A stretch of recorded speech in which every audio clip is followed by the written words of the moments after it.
Magandang araw mga kaibigan. Katatapos ko lang manood sa latest vlog ni Fair Lady Maharlika.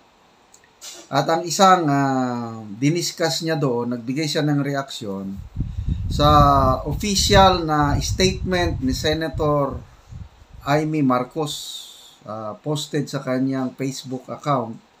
Official na payag mula kay Senator Amy November 8 tungkol ito sa pagsuporta niya kay PRRD and of course kay VP Sara na rin, at binatikos niya na, although hindi niya pinangalanan, binatikos niya na ang kanyang pinsan na si Martin Romualdez. Okay? So, basahin ko lang, mahaba-haba ito. Basahin ko lang yung medyo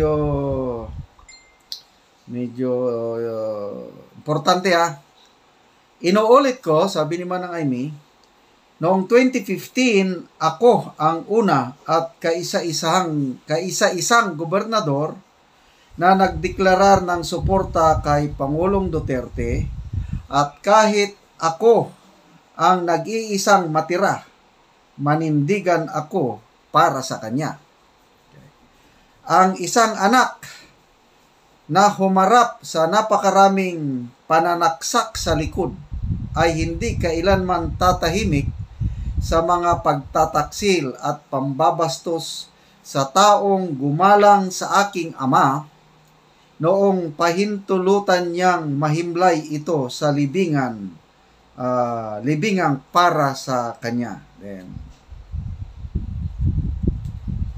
So matotal, opisyal na ipinapahayag ni Senator Amy na susuporta siya kay PRRD at kay VP Inday Sara.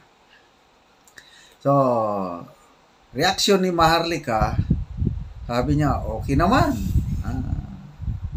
Mabuti, nagsalita na. Kailang, parang bitin, sabi niya. Sabi niya, nag-uumusok na ang galit ni Senator Amy kay Tamba. Kailang, bakit hindi pa niya simulang magbatiko sa kanyang kapatid? Ang hinihintay ng lahat, yung sabi niya, ikaw, bongit, yung ginagawa mo, mali, ikaw, asawa mo, nagdidikta sa'yo, mga ganon ang inaasahan ni Fair Lady Maharlika. Ako na rin, ganon inaasahan ko. Kaya, suma total, hindi masyadong satisfied o kulang, bitin ang pahayag ni PBBM. Although maganda, no? Maganda, at least nagsalita na para siya kay VP Inday Sara at kay PRRD. Ang tanong, kailan magsasalita si Manang Amy yung in public is batikusin niya na yung kanyang kapatid? Sinagot din ni Maharlika, okay, believe, ako talaga kay Maharlika, yung analytical mind niya, and I agree with her. Sabi niya, napakahirap ang kalagayan ni Manang Amy, Senator Amy, at naiintindihan ko siya. So, sinalaysay ni Maharlika yung interview, pakikipag-usap ni Maharlika kay Senator Amy noong 2017. Sabi nitong Madam Maharlika na malayong-malayo daw itong si Senator Amy kay PBBM. Anong kaibahan? Itong si Amy may connection sa tao. And I agree. Pag nagsasalita yan si Amy, binabantayan ko, salita, actuation. Okay ako. Kaya maraming DDS, mga comments na babasa ko na wala na silang tiwala kay Senator Amy. Ako, hindi pa rin ako nawawalan ng tiwala. Kasi iba siya Si PBBM, nabudol talaga ako nung una. Ang galing niya magsalita. Yung pala, walang sincerity. Malayo. Hanggang bunganga lang itong si PBBM, wala sa puso kong magsalita.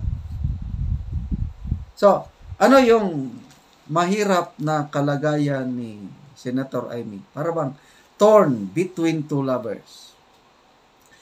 Torn between two lovers, feeling like a fool. Basta may kanta na ganyan, di ba? Friend o kapatid.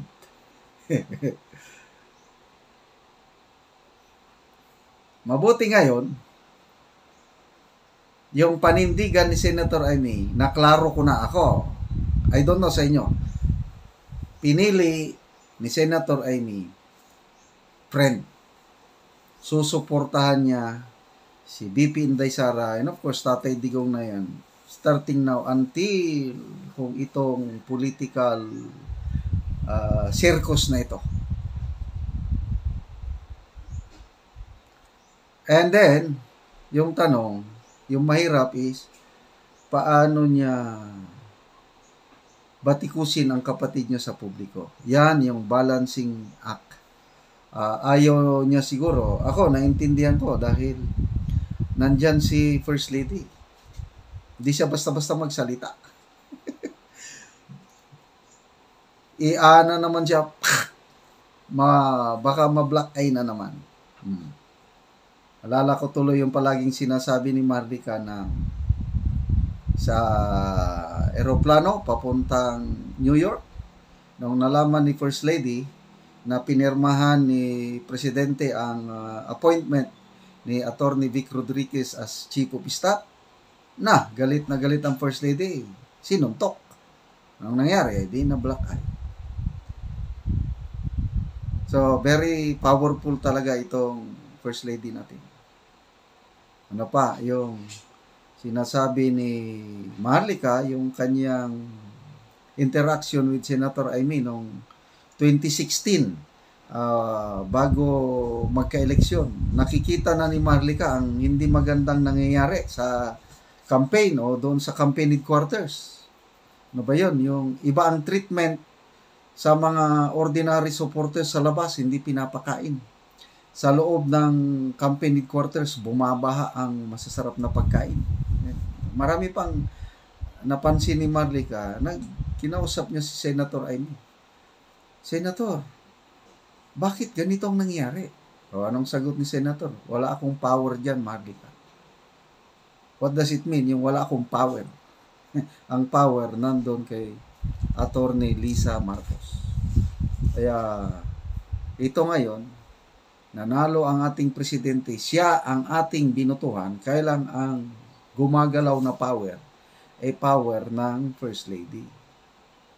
So, ako naiintindihan ko si Senator Amy ngayon na hindi siya basta-basta magsalita sa publiko na batikusin ang kanyang kapatid. Gusto niyang ano pa rin. Maybe dahan-dahan. Tama si Marlica, sabi niya dahan-dahan. Huwag nating apurahin. Kasi narinig ko, ilang beses na si Marlica, bigyan natin ng ultimatum si Senator Amy. Dapat magsalita na siya. Maklaro na kung kanino siya papanig. Marcos, Araneta, Romualdez na grupo or Duterte na grupo. Ngayon, at least nagsalita. Hindi man nagsalita, official statement nasa Facebook page ni Senator Amy. Yun na yun. Sobra pa yun sa salita. Kaya klaro na natin na kahit anong mangyari, si Senator Amy tatayo para sa kanyang mga kaibigan na pinagkautangan ng malaking utang na loob. Yung pagpapalibing ng kanyang tatay sa libingan ng bayani at hindi niya tatalikuran yun. Tunay siyang kaibigan at kahit anong mangyari, sabi niya sa kanyang pahayag, diyan siya sa likod ni PRRD at BP Sara. Salamat po, Manang Amy. Naniniwala po ako sa iyo na tunay kang kaibigan. So, kay PBBM, I don't know, anong mangyari sa kanya, parang torn between two lovers din si PBBM eh. Kasi, alam niya, malaking utang na loob niya kay BP Sara. Dahil kung hindi nag-slide down si BP Sara, hindi siya mananalong presidente. So, kanino siya ngayon? Yung kagustuhan ng wife niya na magpresidente si Tambaluslos, then later on yung anak niya, o dito sa kanyang pakikipagkaibigan o tandem kay BP Sara. Yun na. Parehas na torn between two lovers. Again, mabuhay Senator Amy, mabuhay BP Inday Sara, mabuhay si Tatay Digong, mabuhay si Fair Lady Maharlika.